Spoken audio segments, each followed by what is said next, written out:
Hey guys, my name is Fire. Now we are just over 1 month into COD WWII's lifecycle, which is kinda crazy. 1 month has flown by so fast, so it has. It really doesn't feel like it's been a month already. I think that has to do with Infinite Warfare, which was just such a shit year for Call of Duty, and a lot of people didn't like it, and it was so boring and so slow that the year just went by so slowly. It's kinda crazy that this year is going by so fast just because this game is a lot more fun. But yeah, today I want to talk about some pros, some cons, just give my overall review on the game so far 1 month in. So yeah, without any further ado, let's get into it.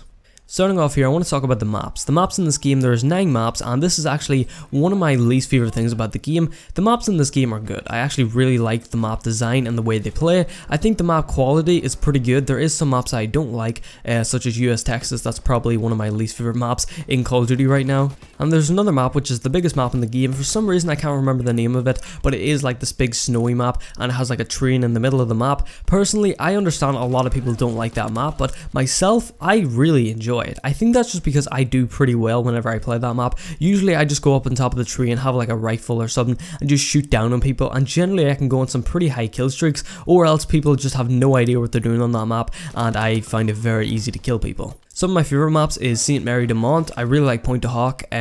Gibraltar is one of my favorite maps in this game. I actually really love Gibraltar. I love the colors and the map design. I just love the way it plays as well. Overall, the maps in this game have pretty good design and quality to them, but with there only being 9 maps, that's the biggest problem with this game. I felt like whenever I first got the game, whenever I first played through the original 9 maps, I felt like I was missing something. I really felt like there was more maps there just like waiting for me to play for some reason. It feels like there's only like 6 maps in the game. It really doesn't even feel like there's 9. And this is something going into the game, this is something that I wasn't actually worried about. A lot of people were worried that 9 maps wasn't going to be enough maps.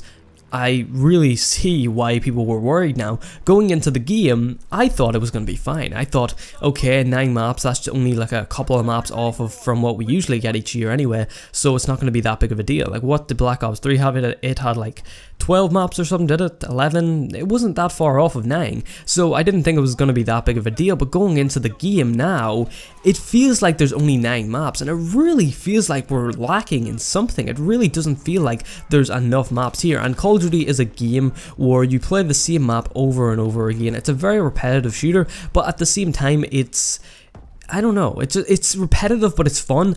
And with there only being 9 maps, I think this is something that makes it even less fun and makes it even more repetitive, which is something that Call of Duty already has a big problem with to begin with. So I'm kind of worried that 9 maps in the long run is really going to make this game even more stale than it actually is right now. I'm still enjoying the game, it doesn't ruin the game for me, but I think this is something that they could have done, at least added Carrington as a free map for everybody and not hide it behind a season pass. Next thing I want to talk about here is weapons and weapon balance. The weapons in this game are quite good. I actually like the weapon variety.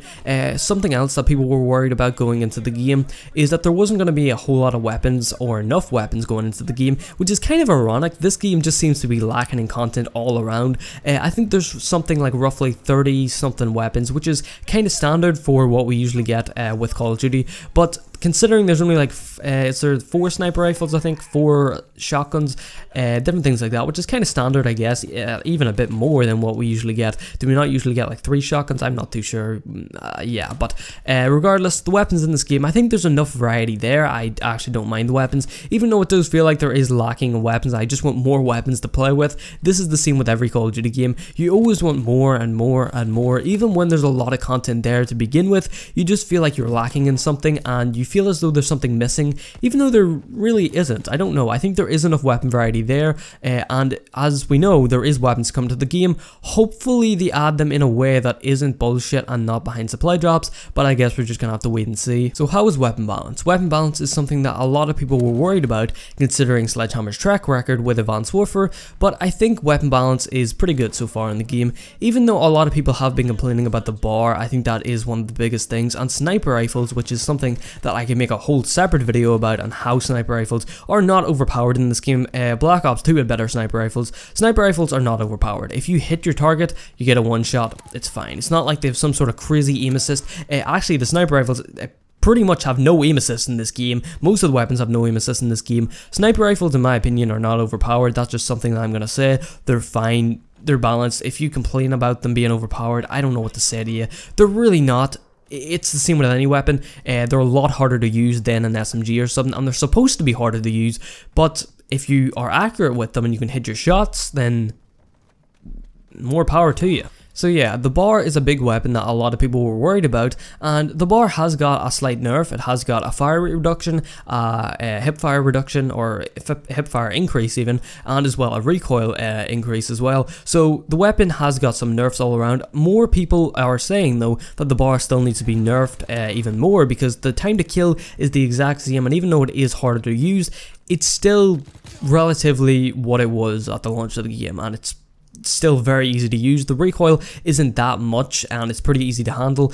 Personally, I still don't find the weapon that overpowered. I think maybe it could use a bit of a nerf. I don't think it's I don't know actually. I think it's fine the way it is personally. This is my personal opinion. The bar's fine. Just leave it alone. I really don't give a shit if they buff it, they nerf it.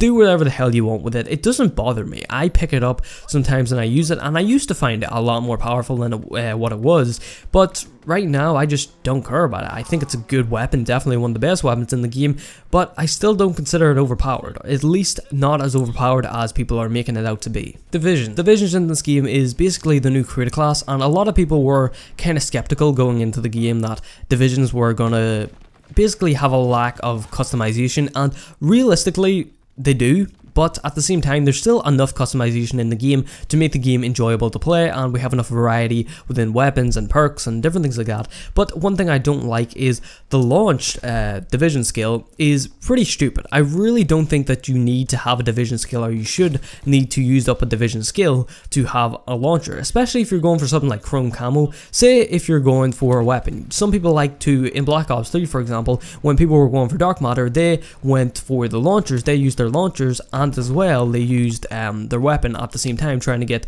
dark matter in that game. So if they saw a source streak, they could easily pull out their launcher and shoot it down. But say if they want to use another division skill with that weapon to help them get the challenge easier, they can't do that because they are forced to run a launcher, and they are forced to use this division skill to be able to run the launcher. So it's pretty stupid in my opinion. I think this is something that should not be in the game and something that could be fixed, but I don't really think I can't really see it getting changed anyway.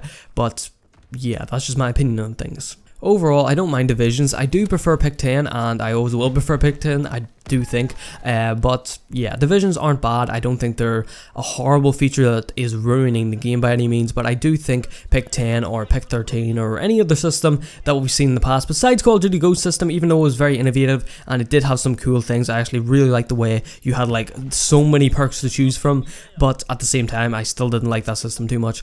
Overall, I don't think it's the worst system, but I definitely don't think it's the best either.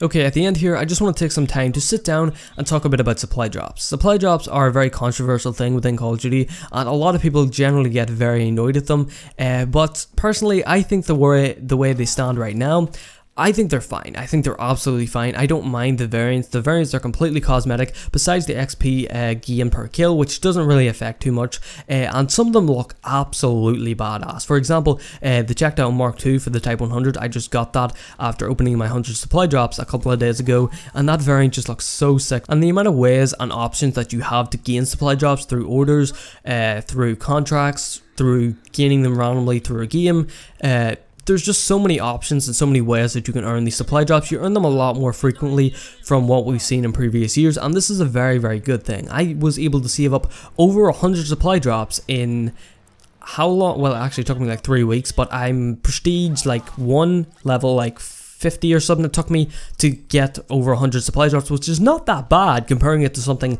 like Black Ops 3. I had like just over 1 day in game time, and I was doing the orders and different things like that, so that probably did help quite a bit. But if you do the orders, which some of them aren't even that hard to do, and you can just like get some of them, like some weekly orders are just like win 25 games in a week, which is extremely easy to do. Anyway guys, that's pretty much all I wanted to talk about in today's video. Hopefully you guys did enjoy, and yeah, I'll see you guys next one.